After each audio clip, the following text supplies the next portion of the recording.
What's up, everybody? Wow, my face. I've got the window open here, and the sunlight is just like beaming on my face, so I look like holy. All right, so doing an off-schedule Q&A this week, obviously. So I have COVID, and I'm quarantining right now.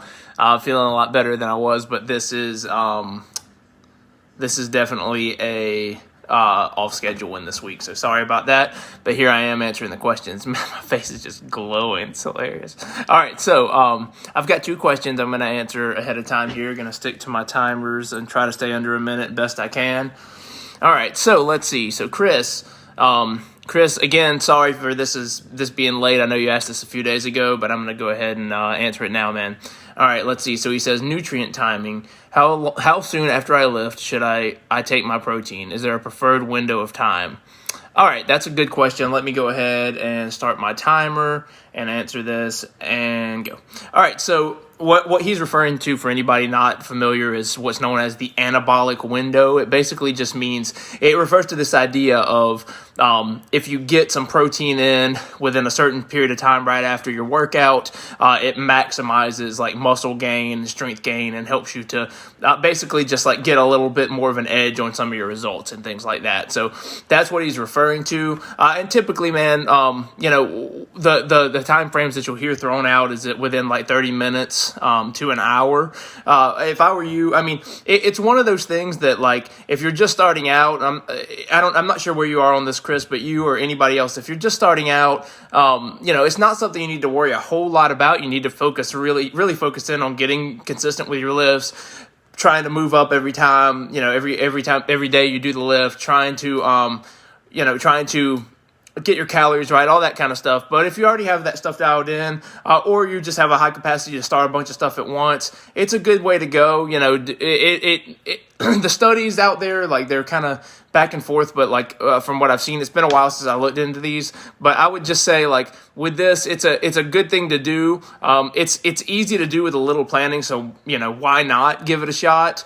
But I think, like, I would shoot for under 30 minutes. It's also a good idea to have a little bit like beforehand too. So, what I personally do in my training and what I tell people to do once we've gotten there is have 40 grams of carbs and 20 grams of protein, somewhere around there, within like an hour before your workout. Ideally not right before it, because that can cause, the nausea and all that.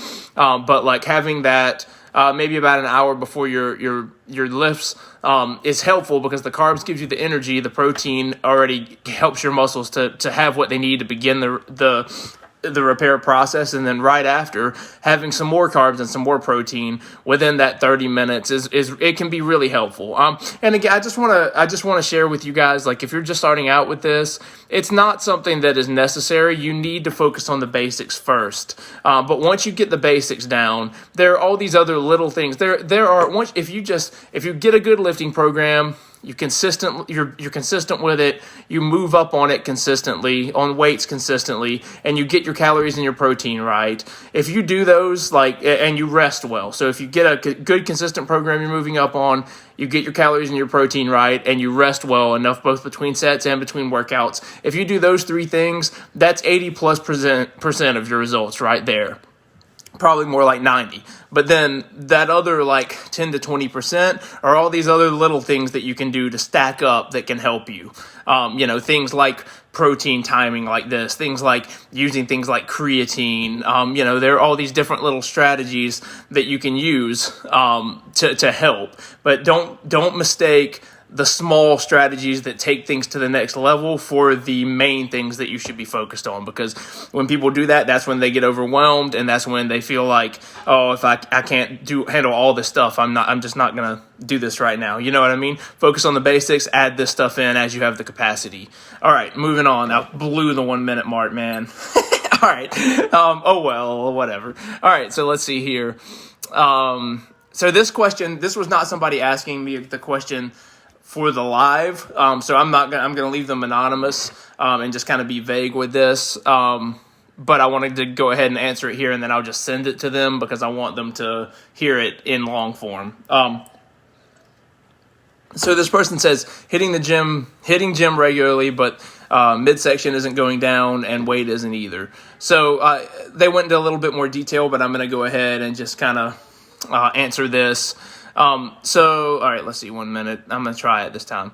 The thing about this is, if you're working out consistently and you are not losing any weight or body fat, because they're two different things, they are related, but they're different. If you're not losing weight or body fat, but you're working out consistently, I mean, the truth is you're just consuming too many calories. There's no way around it.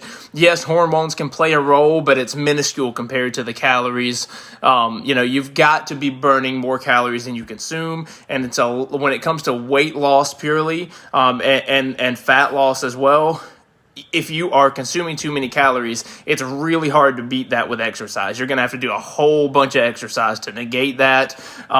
Really, I mean, you have to pay attention to calories more than you pay attention to anything else. I think, let's see, it says, so the midsection isn't going down, the weight isn't either.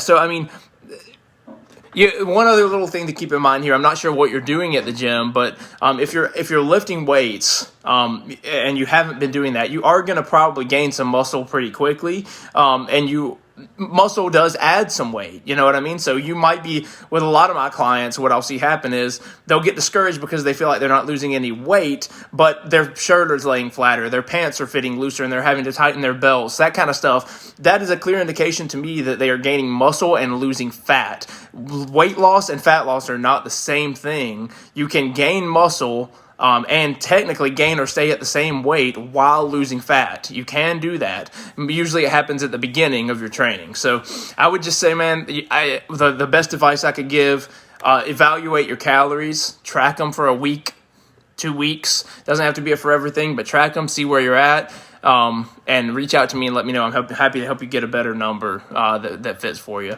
All right, I am going to wrap up. I don't see any questions live. I know this is a weird off-schedule time as well. Hope everybody's having a good, hope everybody's having a good, whatever this day is, Friday. Happy Friday.